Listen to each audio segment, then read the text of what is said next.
Okay, it's time for our favorite segment. It's the Power Rankings. Did I do that right? Yeah, that was great. All right, so let's look at our list here.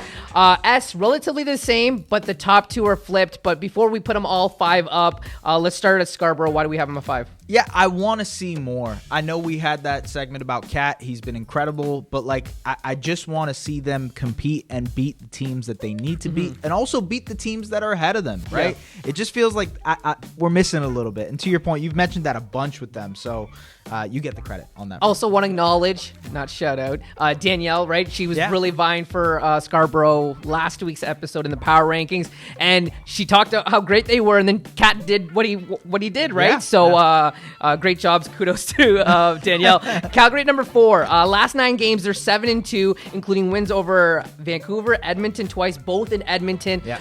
They're just getting it right at the right time. I think that's the big point, right? You're beating the competition ahead of you. You're showing that you can hang with them. I think that's a huge part of this whole Western Conference is in a one-game situation, target score time, all that type of stuff, Calgary can beat one of these teams, and they've shown that over the last couple of weeks. So yeah. kudos. On the other end, Edmonton, could be higher, but it's been a rough stretch for them. We both have them at 3. Yeah. 8 games in 16 days, back-to-back this weekend. They were shorthanded against Niagara last night. And you know what's been really tough? And I had to do my deep dive on this. Between the dates of July 1st and July 9th, they played every other game. So they never got 2 nights rest or anything more than that. So that's a really tough stretch. No, it is. And look, gas, being tired, especially at this part of the season, is a factor. And look, I would love to put them in the conversation with the top 2 teams that we have, but when you lose your 3 games, it's tough to justify that. The other thing I'll say for Edmonton is, the infrastructure is there for them to bounce back. It's just that they've had a tough week. Most definitely.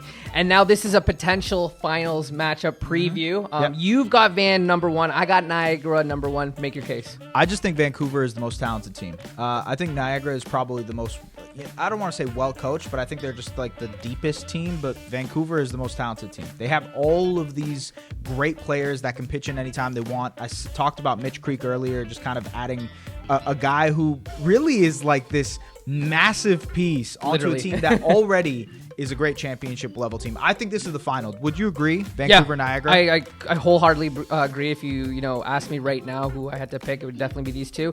I really had to deep dive on this one as well. Like, why do I think Niagara is at number 1 and why is Vancouver number 2? For me, last 9 games, they're 5-4, right? So just a game above 500. And during that stretch, they didn't have one back-to-back win. Now, can they figure it out? Most certainly. You talked about the depth. Kyle Julius at the helm as well. Definitely can figure it out.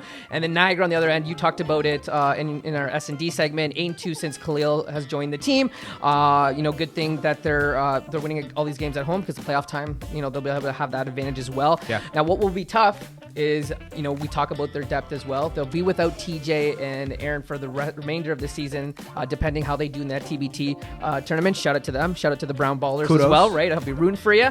But they've established that, and they'll probably get Amari Moose back as well. Yeah. Niagara and Vancouver are the best position to eventually get to that top spot, get to the final weekend, get to a championship game, but also getting there is the important part. I think Niagara has been in this position multiple seasons in a row. It's more like, I need to see it now. I need to see it happen on the biggest level. We've seen it with a bunch of other teams. Got to get to that next level. Show me.